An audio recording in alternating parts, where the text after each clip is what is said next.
watching GearZ, brought to you by Holly Performance Products. Fuel your passion. And Cornwell Tools, the choice of professionals. Hey, welcome to GearZ and the continuation of what we're calling the Faded Levi project. Now, some of you may be wondering, what is that? Well, you know what faded Levi's are. All you got to do is look down. You're probably wearing some. It's those worn-in jeans that just fit right and they look right and they're just part of you. Well, projects can be the same way. Of course, on one side you have the junker and on the other side you got the high-end build. But right in the middle, you've got that Faded Levi project because it just fits and it's got the right attitude and it'll do anything that you want whenever you want. A prime example of that kind of project is this old 77 Jeep CJ5 Levi edition. If there ever was an example of faded Levi's, this is it. Because it's well worn, it's got some patina on it, got some dents, got some dings, but it's still in great shape. It's just been sitting, so it needs to be put back out on the road, which is what we're going to do without losing the character and without spending a fortune. And at the same time, fix some inherent problems that these old CJs had. So the first thing we did was fix the problem areas. So off came the old suspension.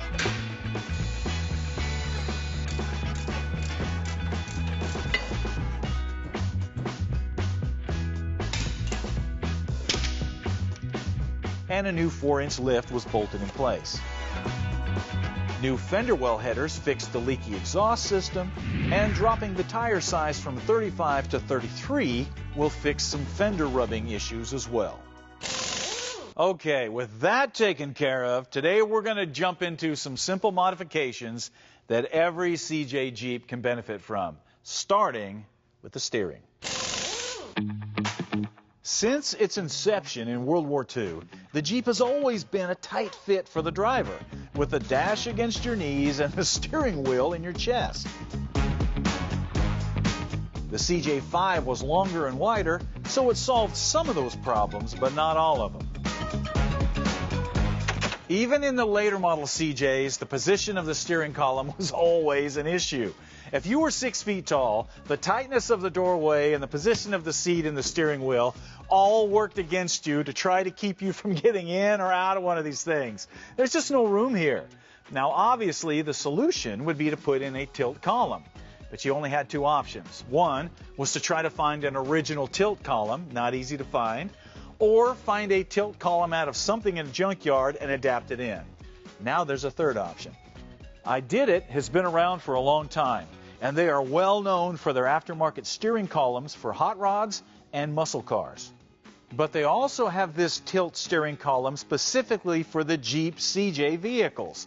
Now, as you can see, it bolts right in place of your stock column. It's the right length, and it will hook to your stock wiring or aftermarket wiring, whatever you're using. And it will fit your stock steering wheel. It even has the ignition switch on the right side on the column. So this is going to look just like a factory column, except this one tilts. And just in case you're wondering, it will hook right to your stock steering shaft. And if that's worn out, I Did It also has a replacement steering shaft with U-joints at either end. All right, let's get this thing in place. Okay, the first step, ironically, is to make room to work. So we're going to pull out the seats and the console and set them aside.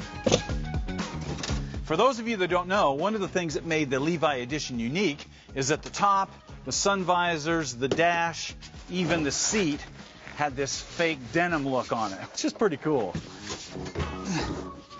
I told you this thing's been sitting a while. Look at those leaves. Next, we'll unhook the electrical connections on the column. Then we'll disconnect the steering shaft under the hood, unbolt the column under the dash and from the firewall,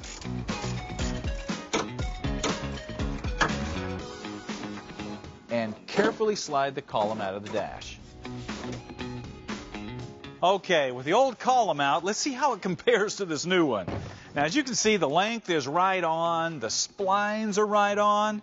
The electrical connections that everybody is nervous about, this one here for the turn signals, horn, and flashers, is a direct plug to the OEM plug. And then this one activates your ignition.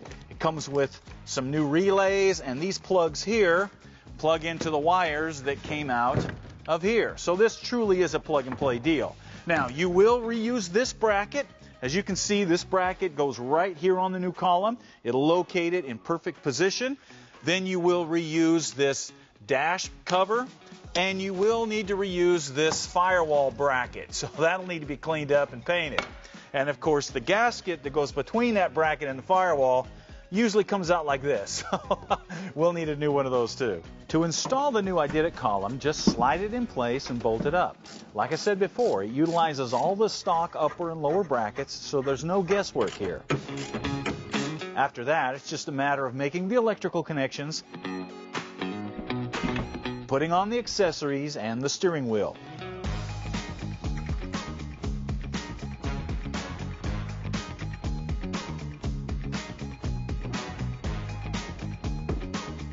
A good place to put the new relays is on the firewall under the heater. Just make sure that they don't get wet. If you plan on messing around in deep water, mount them higher or seal them in plastic.